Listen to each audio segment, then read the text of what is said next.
माता सीता के धरती में समाने के समय कैसी थी प्रभु राम की स्थिति, उनके जाने के बाद कैसा रहा उनका जीवन, इसका रहस्य जानने के लिए वीडियो में आप लोग बने रहे। सभी जानते हैं कि जब राम माता सीता को अग्नि परीक्षा देने को कहा गया तो उन्होंने इस अपमान को सहने के बजाय धरती में समाने का फैसला किया। उनके आग्रह पर धरती फटी और उसमें माता समा गई। लेकिन क्या आप जानते हैं कि उस वक्त भगवान राम की कैसी थी स्थिति और उसके बाद कैसा रहा उनका जीवन। रामायण में माता सीता का धरती में समाने वाला अध्याय को काफी आलोचनात्मक नजरिए से देखा जाता है, क्योंकि किसी भी स्त्री को जब अपना चरित्र साबित करना पड़े तो यह उसके लिए मृत्यु के समान अनुभव होता है। इसी प्रकार जब माता सीता को ऐसा कहने का कहा गया तो उन्होंने खुद को साबित करने के बजाय आत्मसम्मान के साथ भगवान राम को त्याग देना चुना। पौराणिक कथाओं के अनुसार जब भगवान राम ने अश्वमेध यज्ञ का आयोजन किया तो वाल्मीकि जी ने लव और कुश को उनके दरबार में रामायण सुनाने के लिए भेजा। सभी को भगवान राम के पुत्रों को लेकर माता सीता पर संदेह था, इसलिए सभी इसके चरित्र पर सवाल उठाने लगे। प्रजा की संतुष्टि प्रभु राम की प्राथमिकता थी, इसलिए उन्होंने सीता को कहलाया कि यदि वे निष्पाप है तो सभा में आकर अपनी अपवित्रता प्रकट करे।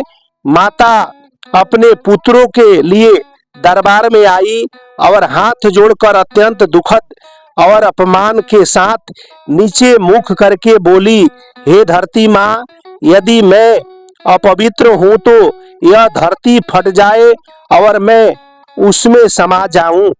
उनके इस आग्रह पर नागों पर रखा एक सिंहासन पृथ्वी फाड़कर बाहर निकला।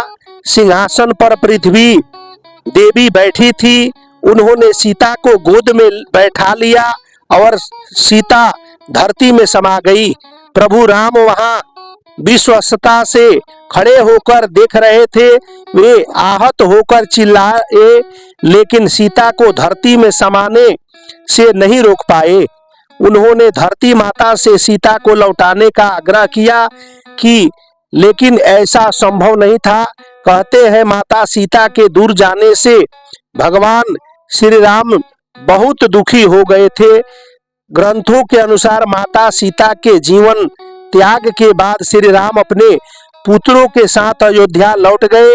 उसके बाद भगवान राम का जीवन कैसा रहा इसके बारे में मैं ज्यादा जानकारी नहीं। भगवान श्री राम के अंत का जिक्र पद पुराण में मिलता है, जिसके अनुसार श्री राम ने लव और कुश को राज्य का कामकाज संभालने हेतु प्रतिपक्षित किया।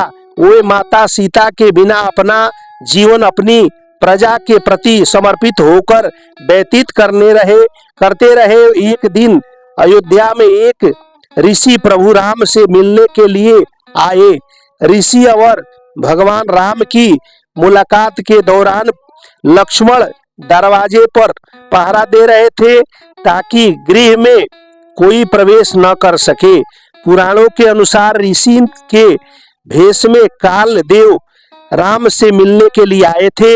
उनकी मुलाकात के दौरान ही महर्षि दुर्वासा वहां आते हैं और अंदर जाना चाहते हैं, पर लक्ष्मण उन्हें रोक देते हैं। लक्ष्मण पर क्रोधित होकर महर्षि दुर्वासा भगवान राम को लक्ष्मण को मृत्यु दंड देने को कहते हैं। भगवान राम लक्ष्मण को मृत्यु दंड के बजाय राज्य निकालना दे रहे थे, क्योंकि उस समय यह अपमान भी मृत्यु दंड के समान ही था। लक्ष्मण समझ जाते हैं कि उनका अंतिम समय आ चुका है, इसलिए वो वही में सरजुग नदी में समा जाते हैं। काल यानी यम की गोद में लेकर गोपनीय बातें सुनने के बाद श्री राम भी समझ जाते हैं कि उनका भी जाने का समय आ चुका है। इसलिए लक्ष्मण के बाद श्री राम भी अदृश्य देवों के साथ सरजुग नदी में समा जाते हैं और इसी के साथ ही भगवान विष्णु के रूप में अवतार ले लेते हैं।